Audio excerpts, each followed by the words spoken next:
warahmatullahi wabarakatuh. Perkenalkan saya Indra Pratama dengan NIM 2123 jenazah 3. Saya berdiri di sini untuk membuat sebuah video pengajaran dalam mata kuliah pembelajaran SPI sebagai tugas akhir saya. Nah, di sini saya akan membahas tentang kerajaan Turki Utsmani. Yang pertama kita masuk kepada sejarah lahirnya Turki Utsmani. Yang pertama, Turki Utsmani ini lahir dari suku Kai yang berada di Turki Timur, yang mana pada saat itu tentara dari Mongol yang dipimpin oleh Genghis Khan ini menyerang daerah yang ditempati oleh suku Kai tersebut. Kemudian sebagai pemimpin pada saat itu Sulaiman Shah ini merasa khawatir akan keberadaan dari tentara Mongol tersebut. Kemudian ia memberikan ataupun meminta perlindungan kepada Sultan Al-Khawarizmi pada saat itu. Kemudian Al-Murabbi Al-Khawarizmi. Kemudian tetapi pada saat itu daerah tersebut tetap dikuasai oleh tentara Mongol. Hingga akhirnya dia pun melakukan ekspedisi ke wilayah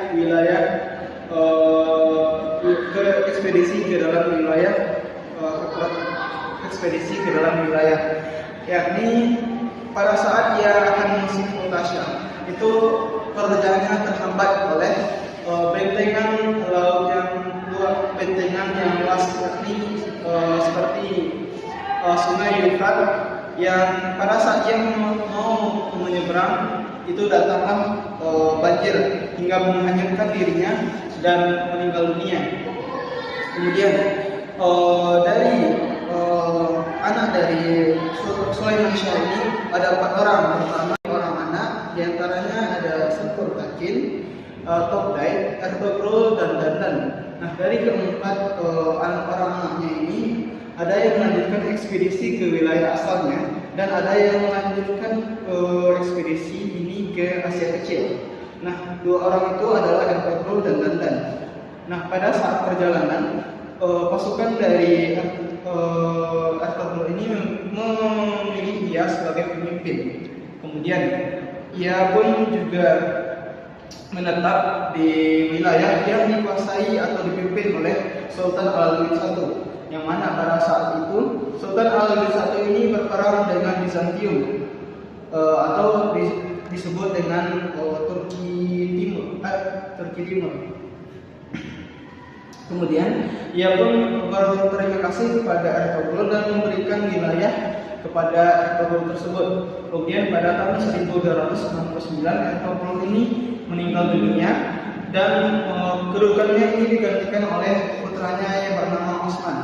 Kemudian karena jasa-jasanya pada saat pemerintahan Sultan Aladdin I ini, maka Sultan pun berterima kasih dan memberikan wilayah kepada Osman I. Ini lebih luas daripada ayahnya. Bahkan namanya juga disebut dalam khutbah Jumat. Kemudian ada suatu ketika kerajaan dari Sultan Aladdin I ini diserang oleh tentara-tentara dari Mongol, tetapi dapat dipatahkan oleh Osman. Kemudian tak berselang lama Sultan Aladdin I ini kemudian meninggal dunia, dan pada saat itu tidak ada putra mahkota yang pantas untuk menggantikannya. Kemudian dari inisiatif dari Osman ini untuk menyatakan dirinya sebagai pemimpin atau pendiri dari kerajaan Turki Utsmani, maka berdirilah dari Turki Utsmani tersebut. Kemudian kita masuk kepada para khalifah yang memimpin pada kerajaan Turki Utsmani. Yang pertama ada Osman I. Disebut Osman I karena ia adalah pendiri dari kerajaan Turki Utsmani tersebut. Ia pun mendirikan sebuah kerajaan yang syarat akan sendi-sendi dari suku-suku Kai dari Turki. Ia adalah orang yang dermawan, pemurah hati, kemudian baik akhlaknya.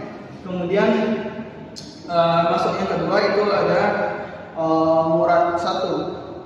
Murad I itu adalah putra dari Osman.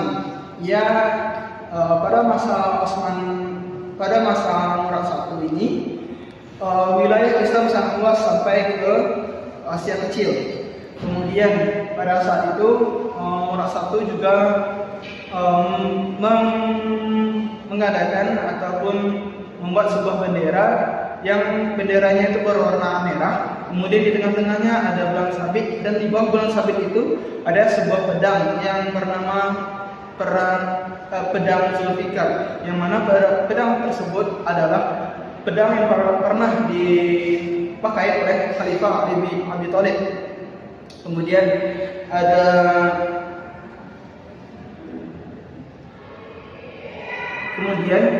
masa kejayaan pada masa Sultan Sulaiman Al-Qanuni, yang mana pada masa sultan tersebut itu terjadi sebuah perkembangan pengetahuan yang sangat pesat dengan dibangunnya sekolah, tempat rumah sakit, madrasah-madrasah, dan infrastruktur yang memadai pada saat itu. Kemudian tidak lupa dari Sultan Muhammad Al-Fatih, ia adalah pencetus ataupun pembuka pintu gerbang dari ke kota Konstantinopel. Bahkan dalam sebuah hadis Nabi ia dikatakan pada suatu ketika akan dikuasai kota Konstantinopel ini oleh umat Islam. Sebaik-baik pemimpin adalah yang menguasainya, dan sebaik pasukan adalah pasukannya. Nah, yang maksud dalam hadis Nabi itu adalah Sultan Muhammad Al-Fatih. Nah, pada masa itu ia masuk ke dalam bangunan bernama Hagia Sophia, yang mana pada saat itu Hagia Sophia ini digunakan untuk para perlindung dari para pendeta dan para masyarakat pada saat itu. Kemudian karena kebaikan hatinya, Muhammad Al-Fatih ini tetap membiarkan masyarakat tetap hidup dan hidup sejahtera. Kemudian setelah berhala salib-salib dan ornamen-ornamen Kristen itu dimusnahkan dan dihancurkan, maka Hagia Sophia ini dialihfungsikan menjadi masjid, dan kota Konstantinopel ini berubah nama menjadi kota Istanbul. Kemudian ada kehancuran dari dinasti Turki Utsmani ini, yakni pertama ini disebabkan oleh gaya hidup dari para pemimpin-pemimpin yang cinta akan dunia. Kemudian ada masyarakat yang silau akan kekayaan, dan ada juga yang melarat karena kemiskinan. Kemudian lahirnya pemimpin-pemimpin yang tidak cakap, kemudian adanya pemimpin-pemimpin yang tidak cakap, lemah, dan cinta akan dunia. Mungkin sekian dari saya. Bila ada salah dan janggal, mohon maaf. Wabillahi taufiq wal hidayah. Wassalamualaikum warahmatullahi wabarakatuh.